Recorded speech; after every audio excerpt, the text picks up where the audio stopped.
بعض لوگ ایسے معروف القسمت ہوتے ہیں کہ اولیاء اللہ کے ساتھ رہ کر بھی گناہوں میں ملوث رہتے ہیں، اپنی منمانی زندگی گزارتے ہیں، اپنی خواہشات والی زندگی گزارتے ہیں، ہے نا؟ جیسا کہ بہت سے لوگ ایسے ہیں، مولوی ہیں لیکن دن رات تصاویر کا مشغلہ، ویڈیو بناؤ اور تصویر کھینچو۔ بھائی کہ میں خدا کی قسم دے کر آپ سے پوچھتا ہوں، یہ تصویر جو تم بناتے ہو خدا کی قسم کے ساتھ کہو، اللہ کی رضا کے لیے، اللہ کے قرب کے لیے، جنت الفردوس میں جانے کے لیے، اپنے اکابر دین کے نقش قدم پر جینے کے لیے، آپ صلی اللہ علیہ وسلم کے نقش قدم پر جینے کے جذبے سے، خدا کی قسم صرف نفسانی ہوتا ہے، اس میں صرف نفس کا اس میں حصہ ہے اور کچھ نہیں۔ پھر اس سے توبہ کرنی چاہیے کہ نہیں؟ کیا کرتے ہو میرے دوستو؟ اپنے بزرگوں کے ساتھ تعلق کے باوجود بھی بعض لوگ تصاویر سے تعلق رکھتے ہیں، اس میں سوا اور اللہ کی ناراضگی کی کون سی چیز ہے؟ بعض لوگ فتویٰ تلاش کرتے ہیں، ہے نا؟ استفت قلبک، رسول اکرم صلی اللہ علیہ وسلم نے فرمایا کون سی بات ٹھیک ہے کہ نہیں ہے، تو ایسے موقع پر استفت قلبک، اپنے دل سے پوچھو، دل سے فتویٰ پوچھو۔ ظالم، میں تجھ سے کہتا ہوں کہ خدا کی قسم تو اپنے دل سے تو پوچھ، ہے نا؟ تو تیرا دل یہی کہتا ہے کہ اللہ تعالیٰ کی خوشی کا راستہ یہ تصاویر کا راستہ ہے، جانداروں کی تصاویر کا راستہ ہے، دل تیرا یہی کہتا ہے۔ اگر تیرے دل میں ایمان کا نور ہے تو دل کیسے کہہ سکتا ہے کہ اس راستے پر تم چلو، ہے نا؟ بات سمجھ میں آئی میرے دوستو؟ محسن مولانا صاحب روح رحم اللہ اور ہندوستان کے مشہور ترین بزرگ حضرت مولانا شاہ محمد احمد صاحب الہ رحم اللہ، دونوں حضرات تھے ندوۃ العلماء کے جلسے میں اسٹیج پر جب وہ صحابی لوگ آئے اور تصویر کھینچنے کی وہ کوشش کرنے لگے، فوراً اسٹیج سے دونوں حضرات بھاگے، بالکل بھاگنا کس کو کہتے ہیں؟ تیز بھاگے، وہاں سے تیز بھاگے، بالکل وہاں سے نکل کر بالکل چلے گئے۔ تو انتظامیہ میں سے کسی نے مولانا عالم ندوی رحمہ اللہ کو اطلاع کی کہ تصویر کے فتنے سے پریشان ہو کر یہ دونوں حضرات اس طرح سے چلے گئے، بھاگ کے چلے گئے۔ مولانا عالم ندوی رحمہ اللہ نے فرمایا کہ یہ ہے اولیاء اللہ کہ جن کو جو گناہ کو برداشت نہیں کر سکتے، گناہ کو برداشت نہیں کر سکتے۔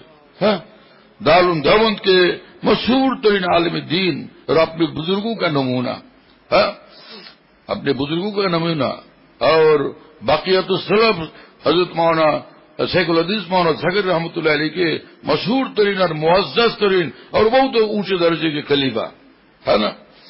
حضرت مفتی محمود حسن گنگوئی رحمہ اللہ، ان کا ازبر خوب یاد۔ تو دارالحدیث میں تشریف لا رہے تھے پڑھانے کے لیے،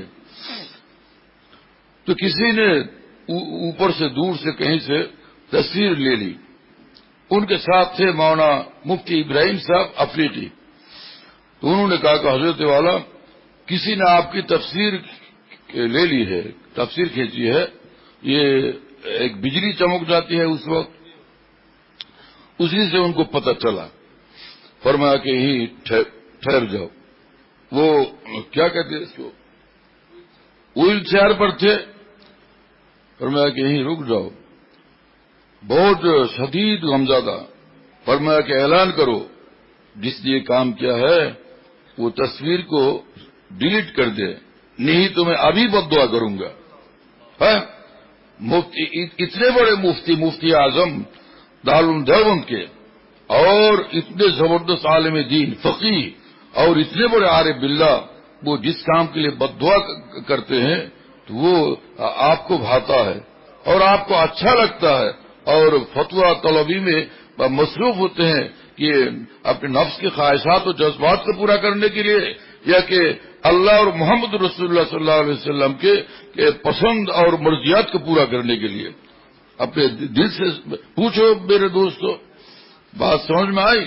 کیا ہو گیا مدارس دینیہ والوں کو کہ طلباء بھی، واعظین بھی، اور جناب مدرسین بھی، محدثین بھی، بہت سے حضرات ایسے ہیں کہ یہی کام کرتے ہیں، تصویر لیتے ہیں اور اپنے موبائل پروفائل میں جو ہے وہ اپنی تصویر ڈال دیتے ہیں، تصویر ڈلی ہوئی ہوتی ہے چہرہ دکھانے کے لیے.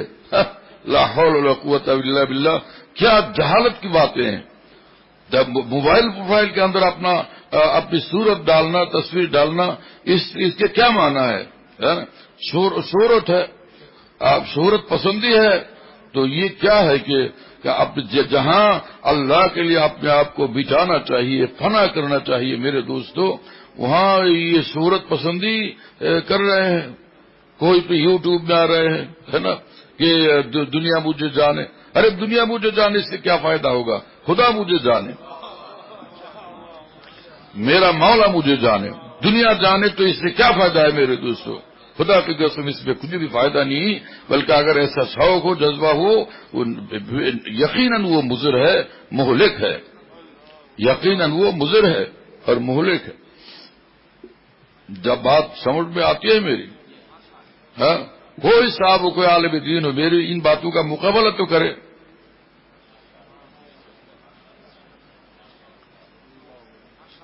پوری دنیا کو میں چیلنج کرتا ہوں کہ پوری دنیا میں کوئی بھی عالم دین، شیخ الحدیث اور بڑے مفتی، وہ ان باتوں کا مقابلہ کرے کہ دین کے کام میں انہوں نے تصویر کھینچی ہے. کون سے دین کا کام ہے یہ؟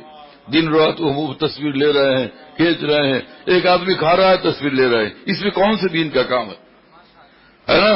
وہ صاحب وہ چائے پی رہا ہے، کافی پی رہا ہے، اس کی تصویر لے رہا ہے. اس میں کون سے دین کا کام ہے؟ اور قرب الہی کا اور رضا الہی کا اور ثواب کا کام ہے میرے دوستو، ہے نا؟ بولو مجھے کیا بات ہے نا؟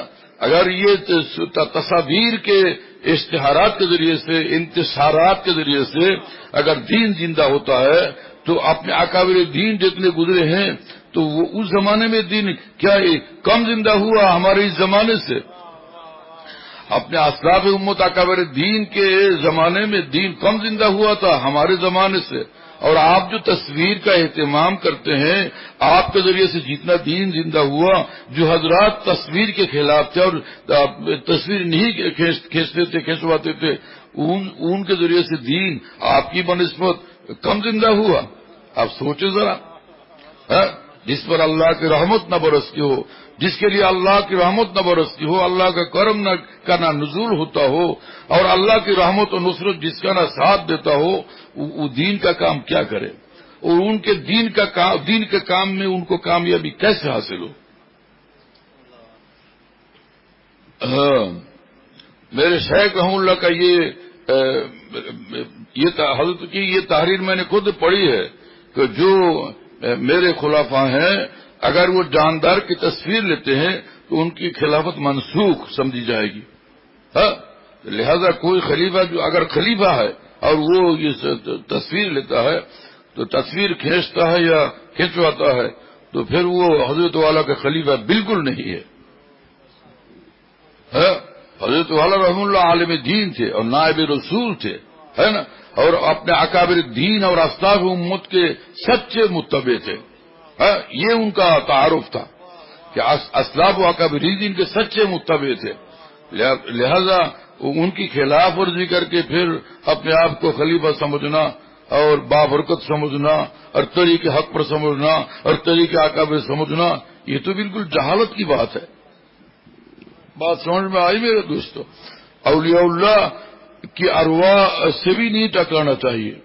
اگر قسمت اچھی بنانی ہو قسمت اگر اچھی بنانی ہو، ہے نا، وہ اگر سو بھی گئے ہیں قبروں میں لیکن وہ ان کا خدا اب بھی زندہ ہے. وہ اگر قبروں میں سو بھی گئے ہیں لیکن ان کا خدا اب بھی زندہ ہے. جن کے ساتھ ان کا اتنا گہرا تعلق رہا وہ اب بھی زندہ ہے. وہ حی قیوم ہے، وہ مرے نہیں، وہ زندہ ہے. خوب یاد رکھو ان باتوں کو اور ڈرو اللہ تعالیٰ سے میرے دوستو.